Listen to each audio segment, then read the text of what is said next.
welcome to Farming Today. On today's show, we visited Rabbit Range, a commercial rabbit farmer who spoke to us about what it takes to be successful in his field.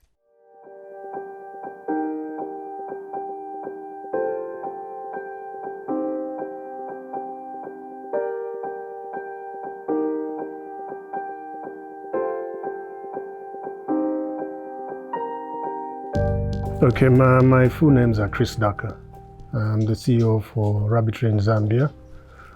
Rabbit Range Zambia is an agricultural project dealing in rabbit breeding. We sell rabbits for meat, for breeding, and for pets. We've been doing this for the past 5 years as a hobby. It started as a hobby. And after breeding so many rabbits 2-3 years ago, we thought, let's try and do it as a business. So now we're doing it as a business, and we breed according to what we want at the end of the month. Obviously, it's now a business. We plan everything, and here we are at Rabbit Range. We've worked very hard to be where we are. Because when you look back, we started with 2 rabbits, and here we are now. We always have more than 400 to 500 rabbits every month. We sell 300 to 400 rabbits every month, and I think it's hard work and planning, looking at what you want to achieve at the end of the day. So I think that's what is keeping us grow all the time. And we hope to grow bigger than we are today. Rabbit breeding has become extremely popular in Zambia, with the government putting in place measures to support businesses to grow.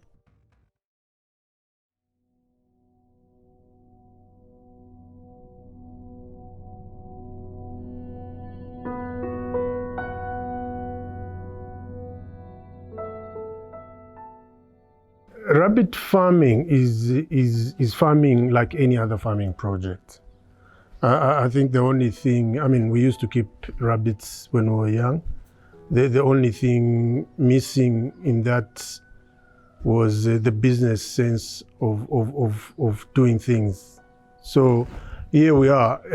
I would treat each rabbit like a taxi.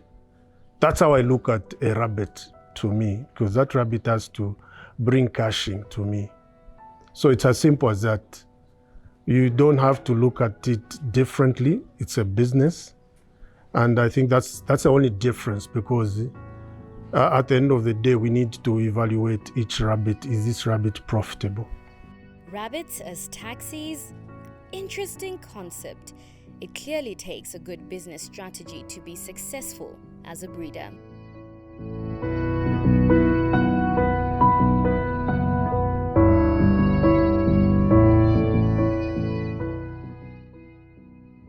When you look at rabbit farming and cattle ranching, it's almost the same.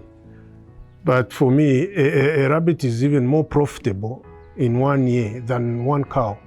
If I have 1 rabbit today, that rabbit can give me 5,000 at the end of the year. While that cow, I'm waiting for that calf to grow and all that. So that's how we looked at it, through research also. And learning every day.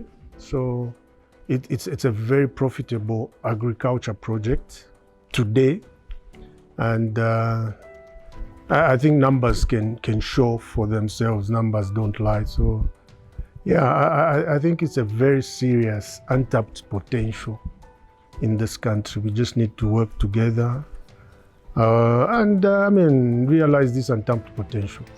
Rabbits are prone to poor physical health, old age, disease, injury, and inadequate nutrition that can cause reproductive problems.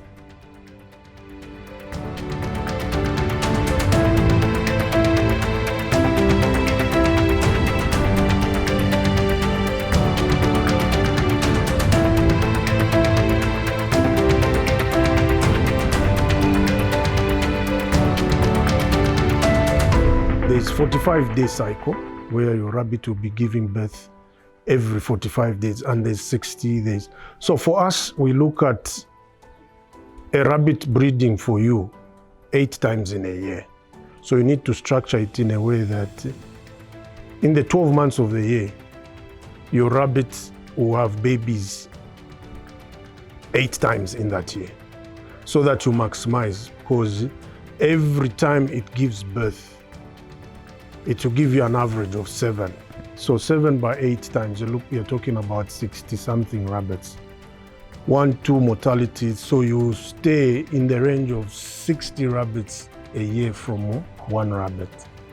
So 60 rabbits, when I'm selling as meat, that's 6,000 kwacha.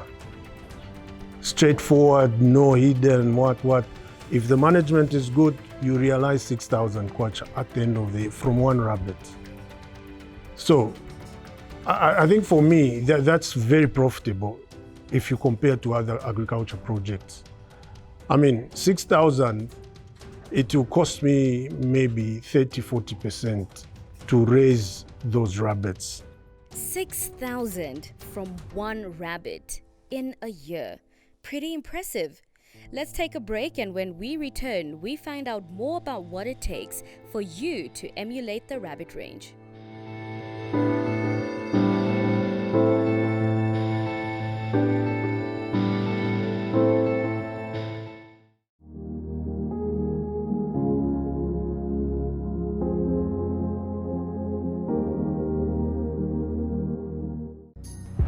Who are we? What are we about?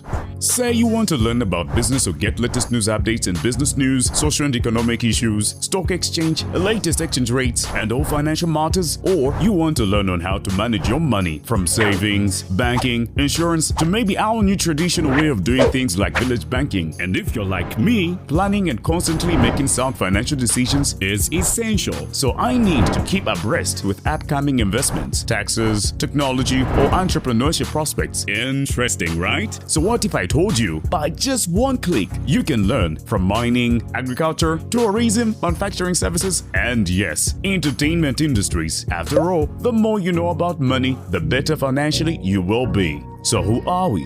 What are we about? Millennium TV, your first business and financial news television channel. Catch us on Top Star, Channel 95, or follow us on Twitter, LinkedIn, Facebook, and YouTube. Millennium TV, we mean business.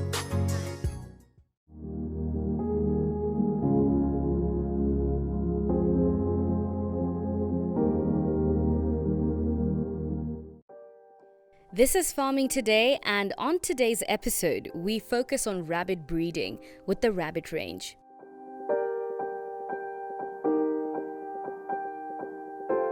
People like calling them local breeds, but they're all European breeds. There's Dutch breeds, Flemish Giant, Chinchilla, New Zealand White, which is an American breed, and California. These are the common breeds in Zambia. But for us, because our focus is on meat, we focus on New Zealand White and California. They are the best meat rabbits on the market internationally today, because they grow faster. Within 12 weeks, you can eat that rabbit. And their litter size, the number of kids they have at any particular time, is bigger than the other breeds. So if you want meat rabbits, New Zealand White and California are the recommended breeds for you to make a profit at the end of the day. Rabbit meat is one of the cleanest meat you ever eat. So if you eat a rabbit meat from rabbit range, you are rest assured that you are eating one of the cleanest meats on earth, because as you can see, the housing, they are elevated, they are not on the ground. What they eat is measured by the breeder and all that. Number 2, I think it's the best white meat. It's got the lowest cholesterol amongst all the meats. And according to American Agriculture Department, it's the best non-white meat to mankind. So those are the qualities of rabbit meat. So for all those people having healthy complications, rabbit meat is the best. Sounds like a win-win situation, but how do you manage your rabbits?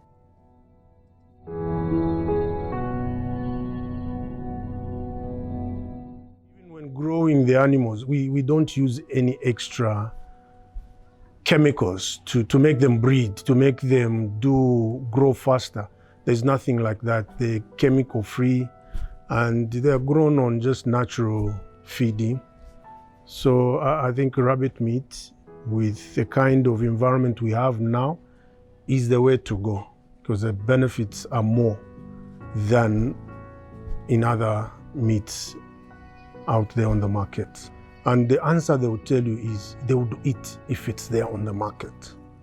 So I think I'm urging all would-be farmers out there. The market is waiting. You see, I know people like who's asking me these questions, where is the market? I think the market will not come on board if there is no product. Because even me, I used to struggle 3 years ago to sell even 20 rabbits a month. But now I have a market waiting for my products, you see. So I think there's a mismatch. The market is waiting for the product, and the suppliers are also waiting for the market. So I think we need to strike a balance, provide the product in the market. The market is too big. For me, the market is too big. Even if you have a ton of rabbit meat, I think the Lusaka population can eat that. That's what I've proved, and that's how come we are now expanding, because the market demands that we supply meat every day. Yeah, so the market is there. It's just that the product is not there.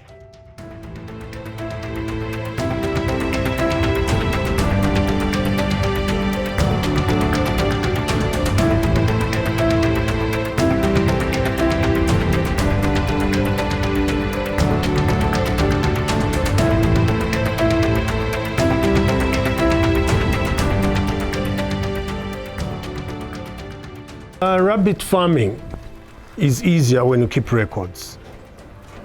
You need to keep a record of each rabbit born today.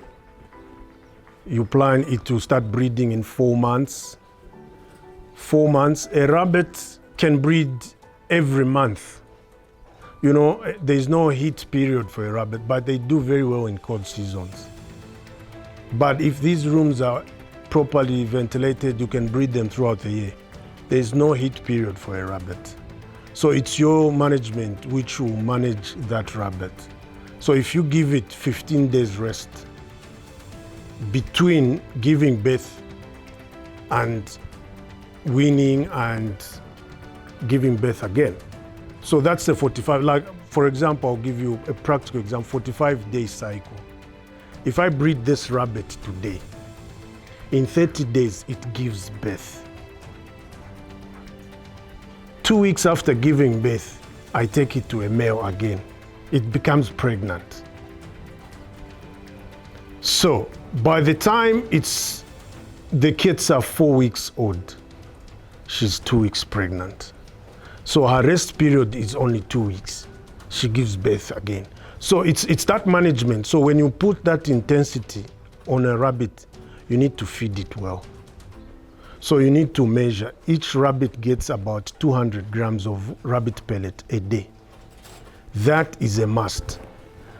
And it gets hay all the time. So, because now that is an intense program, so your rabbit cannot stay without the food and produce for you. So that is the management. So you need to know when your rabbit is due, when you're weaning, when she's next to be mated. So all those things have to be written down so that everyone can easily follow on the program. They really do mean it when they say breeding like a rabbit.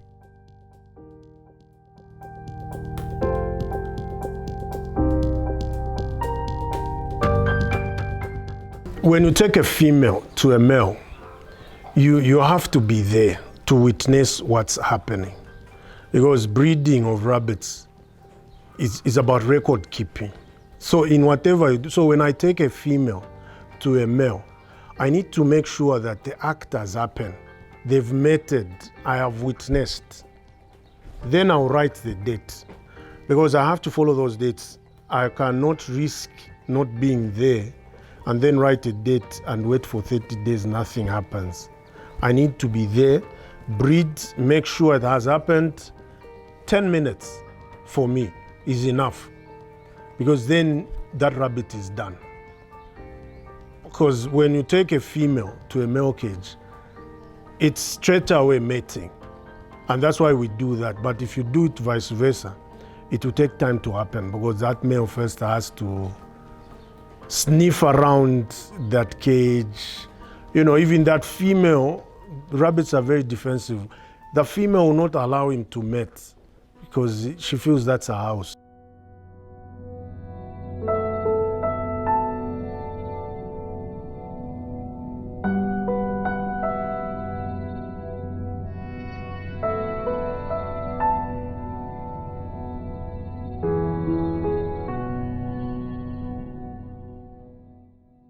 Rabbits, I think it goes back again to management. Rabbits, especially caged, like 50% of the welfare taken care of once you just cage it.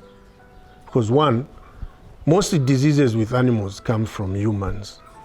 That's why even biosecurity, we tried those things, but because of the rains and all that, we're having a few challenges.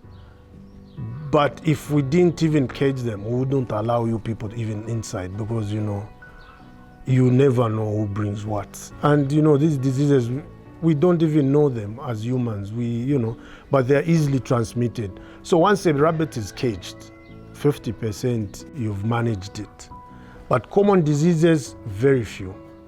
You find that the common disease they have is coccidiosis.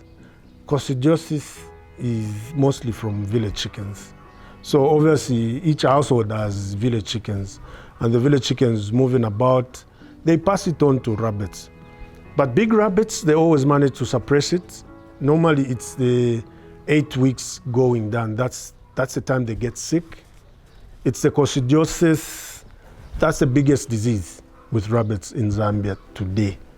The rest of the diseases are just the wrong feed. People don't know how to feed their rabbits. They overfeed them, they have blood.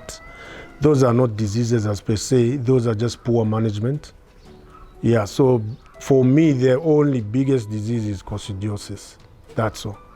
And it's only severe in rabbits below 8 weeks old. But we are managing it, for us especially, because we know.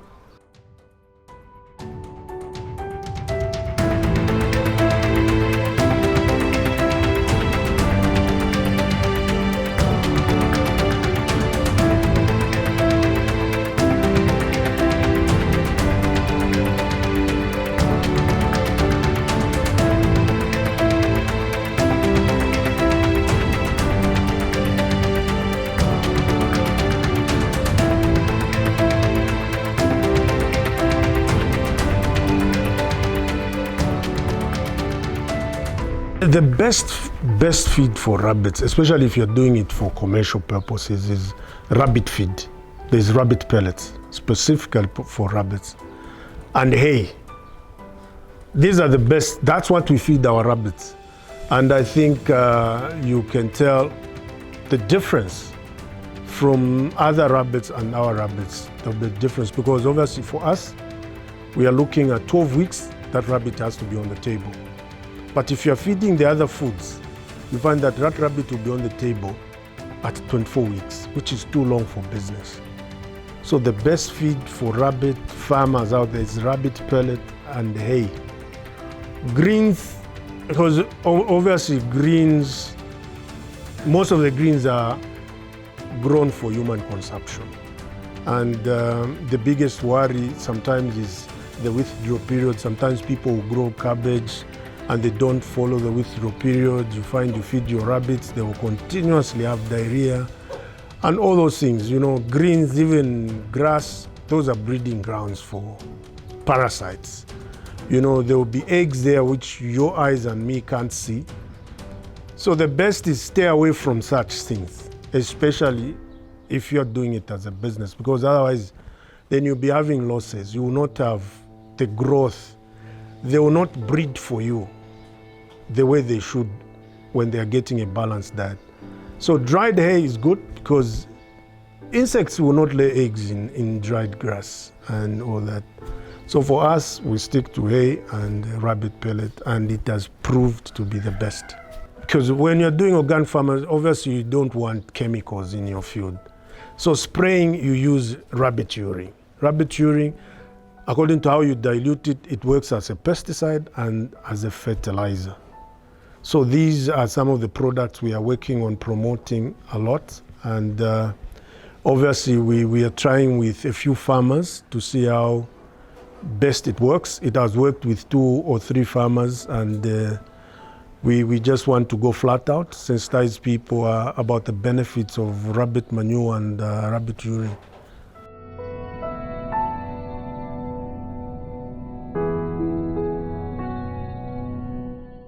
Rabbit farming is the way to go. They are low maintenance. You need a very small capital to start the project. And once you start, the sky is the limit. I mean, the market is huge. We've got orders we can't fulfill. And that's why we're doing the expansion program, because the market is overwhelming. So we're calling upon people, even government, to come in and, you know, create employment, because it's the easiest. Even women, even older women can do this business. You know, it's a very easy business, especially when your animals are caged, because the only thing you have is feed them and breed them. So yeah, I would just encourage everyone out there. The jobs are plenty. Join us in rabbit farming, and we'll show you the way to make money. Well, there you go. No excuses not to get into rabbit breeding. That's all we had on today's show. Join me again next week for more farming stories.